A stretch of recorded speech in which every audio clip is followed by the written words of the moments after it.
Hello বন্ধুরা, কেমন আছেন সবাই? মিস্টার মিদানের নতুন ভিডিওতে আপনাকে স্বাগতম। আজকে আমরা কোন বিষয় নিয়ে কথা বলবো আশা করি ভিডিওর থাম্বনেল দেখেই বুঝতে পেরেছেন। বাংলাদেশের পরিসংখ্যান ব্যুরোর একটি প্রতিবেদনে বাংলাদেশের সবথেকে গরিব 10টি জেলার নাম উঠে এসেছে। তো আজকের এই ভিডিওতে আমরা জানব বাংলাদেশের সবথেকে গরিব 10টি জেলা সম্পর্কে। এই 10 জেলার মধ্যে আপনার জেলা আছে কিনা তা জানতে ভিডিওটি শেষ পর্যন্ত দেখুন। তো চলুন শুরু করা যাক। আমাদের তালিকায় 10 নম্বরে রয়েছে ঠাকুরগাঁও।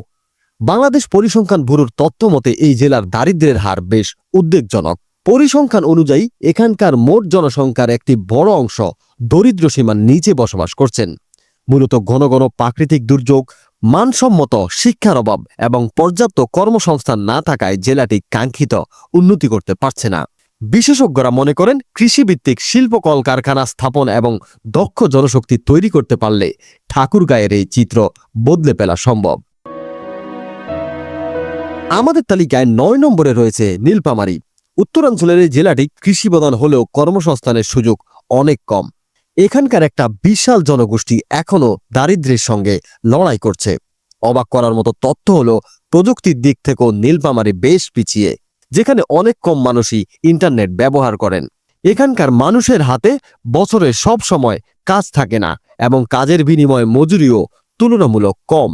তবে সঠিক পরিকল্পনা এবং সরকারি বিনিয়োগ বাড়লে এই জেলার অবস্থা দ্রুত উন্নতি সম্ভব। তালিকায় 8ম অবস্থানে রয়েছে উত্তরবঙ্গের জেলা গাইবান্ধা। ভৌগোলিক ও অর্থনৈতিক কারণে বাংলাদেশের অন্যান্য জেলার তুলনায় এই জেলাটি বেশ পিছিয়ে রয়েছে।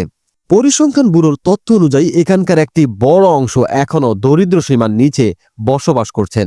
শুধু অর্থনৈতিকভাবেই নয়, শিক্ষার হারেও এই জেলাটি বেশ পিছিয়ে। প্রযুক্তির ছোঁয়া এখানে খুব সীমিত। তবে আশার কথা হলো সরকারি ও বেসরকারি পর্যায়ে গাইবান্ধার উন্নয়নে বিভিন্ন প্রকল্প গ্রহণ করা হচ্ছে, যা ভবিষ্যতে এই জেলার চিত্র বদলে দিতে পারে। তালিকায় 7ম স্থানে রয়েছে রংপুর বিভাগের সীমান্ত ঘেঁষা লালমনিরহাট। অর্থনৈতিক অবকাঠামো এবং পর্যাপ্ত কর্মসংস্থানের অভাব জেলাটিকে বাংলাদেশের অন্যান্য জেলার তুলনায় অনেকটা পিছিয়ে রেখেছে। পরিসংখ্যান ব্যুরোর বিভিন্ন সময়ের তথ্য অনুযায়ী লালমনিরহাটের দারিদ্র্য ও বেকার মানুষের হার বেশ উদ্বেগজনক। এখানকার একটি বিশাল জনগোষ্ঠী এখনও দারিদ্র্য সীমার নিচে জীবন অতিবাহিত করছেন।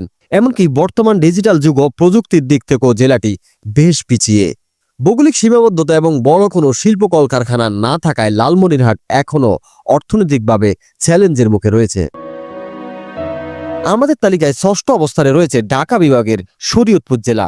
রাজধানী ঢাকা যে বিভাগে অবস্থিত সেই বিভাগের একটি জেলা দারিদ্র্যের এই তালিকায় থাকা কিছুটা বিস্ময়কর। মূলত নদী ভাঙ্গন এবং পর্যাপ্ত শিল্পায়নের অভাবে এই জেলাকে অর্থনৈতিকভাবে পিছিয়ে রেখেছে। কর্মসংস্থানের সুযোগ সীমিত হওয়ায় এখানকার অনেক মানুষকে বেকারত্বের অভিশাপ নিয়ে জীবন কাটাতে হয়। এই জেলার শিক্ষার হার অন্যান্য জেলার তুলনায় অনেকটাই কম। আমাদের তালিকায় 5ম অবস্থানে রয়েছে চট্টগ্রাম বিভাগের অন্যতম পার্বত্য জেলা খাগড়াছড়ি, যাকে প্রকৃতির কন্যাও বলা হয়। কিন্তু পাহাড়ের এই সৌন্দর্যের আড়ালে বাস করে লক্ষ লক্ষ দরিদ্র মানুষ।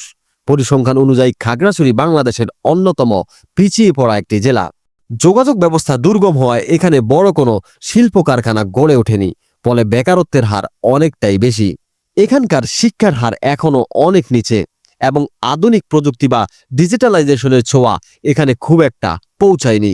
পাহাড়ি এই জনপদকে মূলধারার অর্থনীতির সাথে যুক্ত করতে পারলেই তবে এই দারিদ্রতা গোছানো সম্ভব হবে। আমাদের তালিকায় 4 নম্বরে রয়েছে বান্দরবান। চট্টগ্রাম বিভাগের এই পার্বত্য জেলাটিও পাহাড়ে ঘেরা এবং অর্থনৈতিক দিক থেকে অনেক পিছিয়ে। এখানে শিক্ষার হার অনেক কম। অর্থনৈতিক, শিক্ষাগত এবং ডিজিটালাইজেশনের দিক থেকেও বান্দরবান অনেক পিছিয়ে। এখানকার বেশিরভাগ মানুষ তাদের মৌলিক চাহিদা পূরণ করতে পারে না। পরিসংখ্যান ব্যুরোর তথ্য অনুযায়ী এই জেলার বেশিরভাগ মানুষ দরিদ্র। যাতায়াত ব্যবস্থা খুব একটা ভালো নয়। তালিকায় 3 নম্বরে রয়েছে মাগুরা। খুলনা বিভাগের মাগুরা জেলা অর্থনৈতিক দিক থেকে অন্যান্য জেলার তুলনায় কিছুটা পিছিয়ে রয়েছে। উন্নত যোগাযোগ ব্যবস্থার অভাব এখানে স্পষ্ট। বিশেষ করে রাজধানী ঢাকার সাথে যাতায়াতের জন্য কেবল বাসই একমাত্র ভরসা। এছাড়া শিক্ষার কাঙ্ক্ষিত হারের অভাবে জেলাটির সামগ্রিক অগ্রগতিতে বাধা হয়ে দাঁড়িয়েছে। এখানকার অধিকাংশ মানুষ কৃষি নির্ভর জীবিকার উপর নির্ভরশীল, যা শিল্পায়নের অভাবে দীর্ঘস্থায়ী রূপ নিয়েছে। তালিকায় 2 নম্বরে রয়েছে দিনাজপুর। রংপুর বিভাগের দিনাজপুর জেলার অর্থনৈতিক, শিক্ষা এবং অবকাঠামোগত উন্নয়নের দিক থেকে এখনও অনেকটা পিছিয়ে। বাংলাদেশ পরিসংখ্যান ব্যুরোর তথ্য অনুযায়ী এই জেলা দারিদ্র্যের হার অত্যন্ত উদ্বেগজনক, যেখানে বেশিরভাগ মানুষ দরিদ্র সীমার নিচে বসবাস করেন। ভৌগোলিকভাবে নদীমাতৃক এই জেলার বুক ছিঁড়ে প্রায় ছোট বড় 12টি নদী প্রবাহিত হয়েছে, যা কৃষি ও জীবনযাত্রার বিশেষ প্রভাব ফেলে। আমাদের তালিকায় সবশেষ 1 নম্বরে রয়েছে কুড়িগ্রাম। রংপুর বিভাগের কুড়িগ্রাম জেলা বর্তমানে বাংলাদেশের সবচেয়ে দরিদ্র জেলা হিসেবে চিহ্নিত। ভৌগোলিকভাবে এটি অত্যন্ত বৈশিষ্ট্যমণ্ডিত, কারণ এই জেলার মধ্য দিয়ে দেশের সর্বোচ্চ প্রায় 16টি নদী প্রবাহিত হয়েছে। বাংলাদেশ পরিসংখ্যান ব্যুরোর তথ্য অনুযায়ী এখানকার দারিদ্রতার হার আশঙ্কাজনক। পর্যাপ্ত কর্মসংস্থানের অভাবে জেলাটি দেশের অন্যান্য অঞ্চলের তুলনায় অনেকটাই পিছিয়ে। তো বন্ধুরা, এই ছিল আমাদের দেশের সবচেয়ে দরিদ্র 10টি জেলার তালিকা। যদিও জেলাগুলো বর্তমানে অর্থনৈতিকভাবে কিছুটা পিছিয়ে আছে, কিন্তু প্রাকৃতিক সম্পদ, উর্বর জমি আর এখানকার কঠোর পরিশ্রমী মানুষই এই জেলার আসল শক্তি। সঠিক সরকারি উদ্যোগ, মানসম্মত শিক্ষা এবং শিল্পায়নের সুযোগ পেলে এই জেলাগুলো খুব দ্রুতই দেশের অর্থনীতিতে বড় ভূমিকা রাখতে পারবে বলে আমাদের বিশ্বাস।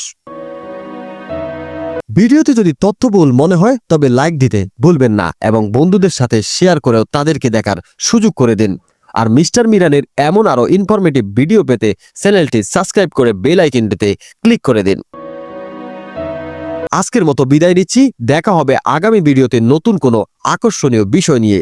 ততক্ষণ সবাই ভালো থাকুন, সুস্থ থাকুন। আল্লাহ হাফেজ।